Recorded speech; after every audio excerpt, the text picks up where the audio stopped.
Welcome to Sports from the Couch. I gotta say, it's the stupidest thing in sports. With your host, Mike Mercado. Players cannot stand him. Coaches cannot stand him. Most importantly, the fans can't stand him. Brought to you by Mercado Airwaves. I'm gonna say it once, and hopefully I'm wrong, but it's a disaster waiting to happen. That is so bad, that is absolutely brutal. Hello and welcome into another edition of Sports from the Couch here on Mercado Airwaves. I'm your host, Mike Mercado. I want to thank you so much for making us a part of your day. It is Monday, December 14th, 2020 in the beautiful city of Chicago, and the Bears beat down the Houston Texans. We're all over it. What does it mean for the organization moving forward? But before we get to that, let's take care of some housekeeping notes. You can follow me all over social media. I'm on Twitter at Mike M Media, Instagram, Mike Mercado Media. The show's on Twitter at College Sports Talk. Like, rate, review, and shares wherever you get your favorite podcast at Mercado Airwaves. Become a producer of the show or get our interviews ad-free and before anybody else with athletes and celebrities at patreon.com/Mercado Airwaves. It's the holiday season, my friends. Get some nice gifts at teespring.com/Mercado Airwaves. Subscribe to us on YouTube, youtube.com/Mercado Airwaves. Come play video games with us on Twitch, twitch.tv/Mercado Airwaves Network. Like us on Facebook at Mercado Airwaves. And, of course, keep up to date with everything on the network on Twitter at Mercado Airwaves. With Montgomery on 1st and 10, is running back in a hole, and then he's off with a nice stiff arm, and it's a foot race down the sideline. Jackson in pursuit. Reed in pursuit. He's gone to the house. 80-yard touchdown run. Wow. Gotta go. With a second down and 5, Duke Johnson, and stuck right there by Mack, who tears the ball away. That's a fumble, and it's Chicago's ball. At the 40-yard line, Khalil Mack. Diamond formation, second down, goal at the 5. Trubisky a perfect 7 of 7. And he goes to the end zone and caught for a touchdown. Jimmy Graham grabs another. Lady, set. Through again, they got him, and it's Mack with a safety. Big time hit, Khalil Mack comes up with his first sack in 5 games. Another dance for the Bears D. Boy, are they putting their hands around the throat of the Texans on both offense and defense. It's a 1st and 10, and outside they go. Mooney looking for a block, and he gets one from his other receiver, Robinson, to the pylon. Touchdown! Got it! 12-yard touchdown pass. Trubisky to the rookie Mooney. And the Bears go up 22-7. One timeout for the Bears. Demetrius Harris up top left. And they got the touchdown. That's caught by Robinson. 3-yard touchdown reception. 3rd touchdown pass in the first half by Trubisky. And a lone fan enjoying it here at Empty Soldier Field. And with a dominant performance beating the Houston Texans 36-7, that the Chicago Bears regime of Ryan Pace, Matt Nagy, and Mitch Trubisky just saved their jobs. We need to talk about this, guys. It was an ass-kicking by the Bears in Chicago over Deshaun Watson and his Houston Texans. Just look at some of these numbers, and we got to keep it 100. You know, I know when you guys join here on Sports from the Couch, here on Mercado Airwaves, you know I'm not going to lie to you. And I'm not going to stretch the truth, use some weird numbers, use stats to pad out a episode. I'm going to tell you how I'm feeling, and especially how I'm feeling at the moment. I was really upset going into this ballgame. I actually thought if you listen to the show on the weekends, on Thursdays, when we make our predictions for the week moving forward in the NFL, our confidence picks, I thought Houston was going to win this matchup. And then as we got closer and closer to Sunday, I just had that feeling that this had every making of a Bears pointless huge win. I even tweeted out to Tony Gill.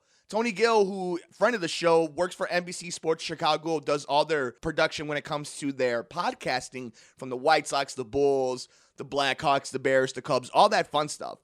He mentioned to us what we thought was going to happen during that Bears game, and I tweeted out, well, because Deshaun Watson deserves to ball out, and the Bears deserve to lose this game, and as a fan base, we need them to lose this game, They're going to dominate, and Watson's going to have a bad game.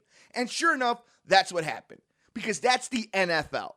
So before we get into my thoughts moving forward and what I think it means, we got to give credit where credit is due. Look at some of these numbers. 241 passing yards, 169 rushing yards. I'm not sure what David Montgomery has to do to get the ball more. Whether it's Laser or whether it's Nagy calling the plays, they're just not, they don't give it to him enough. I'm not saying that he's Derrick Henry. He's not. He's not. But when obviously it's working, keep feeding the man. Get those points. Let them drag out the clock. It's why you lost the game already once this season. Just recently. Let the man eat. 410 total yards. That defense came to play. Looking, man, I'll be honest with you. I'm Roquan Smith, man. He's a baller. He's a beast. 23, 24 years old. I love the draft pick when they got him out of Georgia. Love it. Love it right next to Khalil Mack. Khalil Mack showed up. Was he healthy? Was he just motivated? I don't know. Akeem Hicks, always a great guy to have on your lineup. I love Akeem Hicks. This defense has not been playing well the last few weeks. They showed up today. Now, with that being said, Houston doesn't have a lot of weapons. And there's, even with all that, Deshaun Watson, while it was an ass-kicking, you never thought that Houston was out of it. Were they going to win? No. Did you ever feel like they were going to come back? No. But you knew in the back of your mind that if you messed around, that if the Bears didn't put points on the board, Houston can put up points, even without Will Fuller and DeAndre Hopkins in Arizona. And with that poor excuse for an offensive line and an offense, like, it is what it is. Deshaun Watson is still a baller, a killer. Now, all that being down, right? We could talk about the Bears getting 2 fumbles. We could talk about them really shutting down Houston when it came to the third downs and the fourth downs and making plays when they need to. But what does it mean when you win this game 36-7? What does it mean for your franchise? What does it mean in the NFL? I mean, we take a look at the standings right now, and the Bears moving into a 6-7 position. Still third in the NFC North, tied with Minnesota. Green Bay at 10-3 has a chance, if everything falls their way, to have home field and a bye into the playoffs. Now, if you're Chicago, you're looking at a matchup against Jacksonville, Minnesota, and Green Bay. Minnesota up next. So if you take care of business, you're looking at 7-7. Depending on what happens with the Arizona Cardinals, you can't worry about that. You can't worry about what happens with Tampa Bay. And to be honest with you, you should just take your chances and win your game and let the NFL. Because any given Sunday, somebody's going to get upset. You can't be that team. You were already that team once with Detroit. You were that team when you lost, when you went from 5-1 to 5-7. You've gone through your streak. And somehow, because of this pandemic season, you've survived. You've been around. Okay, you got to take advantage of it now. You got to be, I think, as inconsistent as this Bears team is, it wasn't as much inconsistency as just bad football. Compared to the Minnesota Vikings, who I think are just inconsistently bad, which is more dangerous to a fan's heart in that matchup. That means you need to take care of business.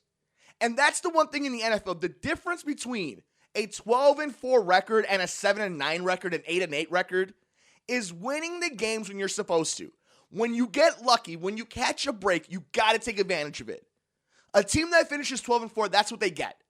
Because here's the thing, in the NFL, anything does happen. You know, we see it all the time with a young quarterback who wants to hold on to the ball for a long time, right? Holding, padding. Why? Because he wants to let somebody get open. Okay. Why does that happen? Well, it's because in high school and in college, that quarterback could do that. You can't do that in the NFL. Why? Because the margin of error, the difference between a 12-4 team and a 4-12 team is razor thin. It's a move here and there, an injury here and there, a coach here and there, whatever the scenario may be. So when you're the Chicago Bears and you've put yourself in this position where you've played like crap, but now you can play the team in front of you that doesn't play as consistent as you, and you can put yourself in a playoff position, you can save your season. Now that's optimistically speaking. Let's talk about what I think should and will happen. Do I think the Bears winning this game saved the job of Mitch Trubisky, Matt Nagy, and Ryan Pace? I don't think so. I don't think you come back from what happened after Green Bay and Detroit. But if you find a way to get to 9-7, you beat Minnesota, you beat Green Bay, you beat Jacksonville in between those two teams, you get to the playoffs, you never know. Anything happens at that point. And I'm not trying to fool you and sell you fool's gold. Not at all. No. I'm just saying, you got to think like this front office. You got to think like this ownership. They're invested in these guys. They wanted to work with these guys. They're looking for reasons for it to work. So once it starts adding up, what else do you think is going to happen? They're going to get signed now. If you miss the playoffs, if you lose to Minnesota and you lose to Green Bay, you only find a way to get a win in Jacksonville. Or you beat Green Bay and you beat Jacksonville and you lose to Minnesota. Whatever the scenario or case may be, yeah, they're getting fired. You have to get to 9-7. You have to get to the playoffs if you want to save your job. Because I saw Lovie Smith get fired at 10-6. There's a lot on the line for the Chicago Bears. And all this win did was make things more complicated for the future. Because I ask you, to my people, to the amazing audience of Sports from the Couch here on Mercado Airwaves, on this Monday evening, what did that win do for this organization? Is Mitch Trubisky now all of a sudden a better quarterback than Deshaun Watson? Is he a better quarterback than Patrick Mahomes? Because he had one good game. You know, I get supporting, if you're a fan, your favorite team's quarterback. I get not wanting to see a man lose his job. You know, that's the one thing we believe here. We hate when people lose their job. We don't want people to lose money. Stop feeding the family. Stop putting food on the table. That's not what it's about. But you're delusional if you think one good game, a perfect game, the perfect game that we've seen in this entire regime, the one time, now justifies bringing everybody back. Nothing else has changed. And I had a wonderful online debate, I guess that's all there is nowadays, with one of my friends, Sean. And we were speaking about this, that a lot of the experts were picking Mitch Trubisky. Sure, on a lot of the list, the potential, the guy with the most upside, the most exciting guy to pick, the most potential, whatever adjective, what kind of exciting lingo you want to put into it. Everybody knew that draft night there was only one choice for the Bears. It wasn't move up one pick, give up all this equity to go up one pick over San Francisco to get Mitch Trubisky. That was never the option. The option was at number 3, you get to choose who you wanted.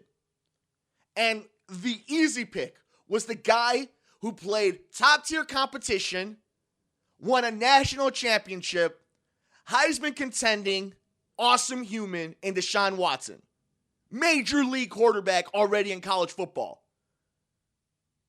It was so bad that in the moment, everybody was not only confused that, oh wow, they went quarterback after bringing in Mike Glennon, but that they went with that quarterback. And I don't give him a hard time for Patrick Mahomes. I don't. And if you've been a fan here on Sports from the Couch, you know this. It's unexcusable that they didn't draft Deshaun Watson. That was the pick. We know it. And all this win does, it's making more confusing. It adds more cloudiness in the eyes of Bears fans. Don't get fooled. Don't go down the same rabbit hole that Notre Dame Irish fans go through. This is not the goods. This is still not the quarterback. It was still the wrong choice. And all you did was now put yourself in a position where you're going to have an okay draft pick, or you just saved a bunch of dudes' jobs. Did they earn it? In the NFL, when there's such a quick turnaround, do you want to keep doing the same thing over and over again? Now, you have to be able to play the devil's advocate in that scenario. Because it is the NFL, there is the chance that, okay, they do keep Matt Nagy. They do keep Ryan Pace, or some form of that combination, throw in Mitch Trubisky there. And something goes right here, something goes right there, and you do win a few games. Because guess what? Nick Foles is a Super Bowl MVP. So we know it's possible. Trent Dilfer is an NFL Super Bowl champion. Anything is possible. I get it. But you can't rely on that. You can't think that that's exactly what's going to happen. And this is something that I've been harping on for a few weeks now. Let's say you do go 8-8, 7-9, 9-7, right? Let's say all things, it's the best cases of scenario. But you're still going to move on, regardless. You don't make the playoffs, you're still going to move on. Number one, all these other teams have a head start on you. So they're already in the evaluation. They're already looking at people. They're making contacts. It's a pretty big deal.